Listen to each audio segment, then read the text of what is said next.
welcome back. Today we're going to talk about cleaning up your curves. So you made a bunch of curves, now what the hell do you do with them, right? What the heck do you do to clean up these curves and get them usable in whatever project you're working on? First and foremost, there's, obvious way of doing this would be the old-fashioned way to just grab yourself some sandpaper and go to town sanding it flat. You can get yourself some of these blocks. They make these really interesting different types of rubber that already have contour shapes. You wrap around some sandpaper and go to town that way. They have these other like foam things that you can get and cut up to whatever size you need, or you can buy cork. Cork is a great way to do your sanding. It makes a really nice resistance when you can customize your cork. So the first way would be the old-fashioned way. It's certainly going to be the way that's going to take the longest. It's the most manual labor, but it is probably the cheapest possible way you could go about cleaning up your curves. The next thing you could do is to, hit it with a palm sander. Depending on the size of your curve, that could take you a while, and you can go ahead and go in and do the bulk of it with the palm sander and then get yourself back onto the flat surface of your sandpaper, so that way you can make sure that you have a nice even surface. Because when you're using hand tools like this, you may risk, gouging into the curve and you messing up your perfect little flat that you have going on. So, this is also an option. Your palm sander, or orbital sander in my case. A Dremel. Dremel will work with a drum sander bit on it. You can go to town. Again, very slow option, but workable, right? You got to use what you got. Now, you don't need to go out buying a ton of new tools just to attempt to make your first bend and do cleanup. There are things that later on, maybe if you like this process and you want to continue to do this process, you can try out different methods, see which ones work best for you, and then invest in those tools. The thing is though, as far as bent lamination goes, every single curve you're going to make is going to probably be really different, and handling them and sanding them is going to have different methods that will work. So for maybe this particular curve, this is going to work best, but for something like this giant curve, this is going to be a nightmare.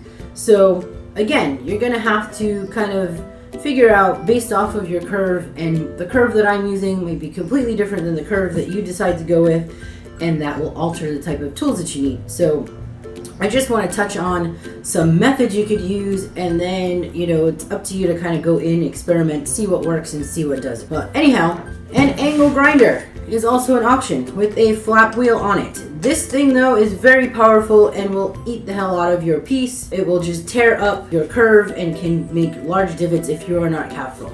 So you want a very light touch if you are going to be cleaning up a curve using an angle grinder. It is certainly an option. This is too much of a beast to try and take on these tiny little curves. So, for something this small, I will probably not use this method. Another great option is to buy yourself a set of these little drum sander attachments. Now, I downsized my shop. I used to have a drill press in which I would use these on, and honestly, even though I do make a lot of curves, I don't have room to store oscillating sander. I would love one, but I am in a small shop now because, as I said, I did downsize. So having something like these are handy because these can be adapted to either a drill, or you can go ahead and just attach these into your drill, and you basically end up having your own orbital sander here. And you can sand up against this. Obviously it's a little bit tricky because you got to figure out how to get this to, stay on while you're working, or you're working kind of one-handed where you're going here and here.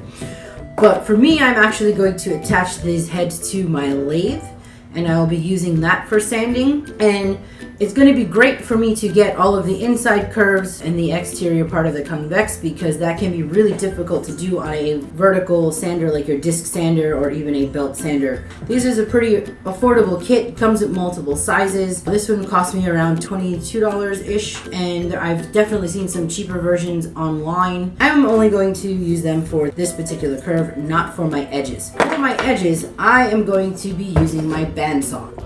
If you are not comfortable with the bandsaw, you do not have to use your bandsaw. Just know if you are using a straight up just sanding method, this can become a lot of material for you to have to remove. That's basically why I go to my bandsaw first, where I try to take a rough line out and get close to the point that I need, and then come in and do my sanding for the edges. Because I want to keep my edges flat, and because it is a flat surface, I will be able to use my disc sander once I take a rough cut for this edge here. And then I will switch over to using my drum sander to clean up this other part.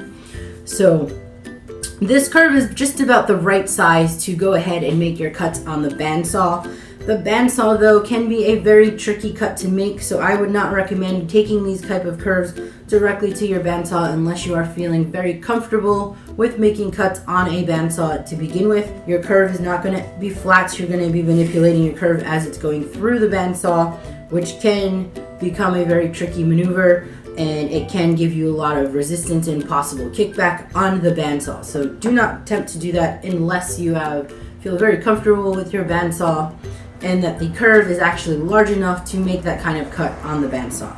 Another option is using your joiner or planer, if you have a joiner or planer or have access to joiner and planer, to clean up the sides of your pieces. Obviously, you're not going to want to go trying to shove this end onto the joiner or planer against the curve. It would not work out.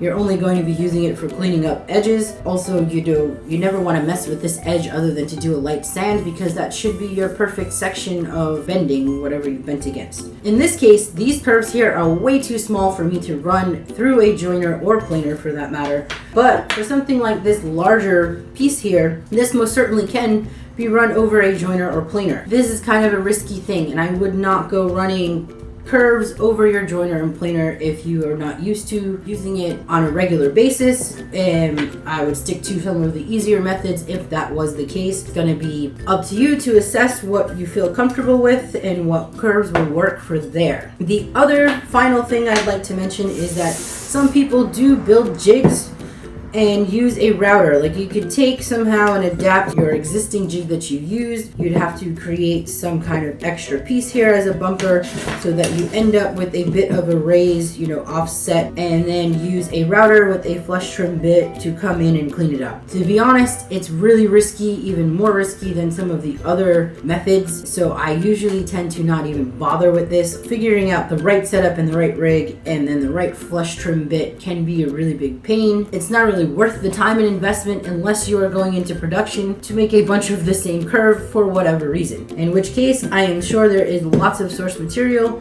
on how to use a router to clean up your bent lamination out there. I'm not going to really go over that too much. I just wanted to touch on that. Yes, it is an option, but for what I'm using it for, or for some bends for some small projects, it's not really worth trying to sort out how to deal with the router. So that's basically it. Basically a whole bunch of sanding until you are happy. Thanks for joining me. Hopefully I'll catch you soon.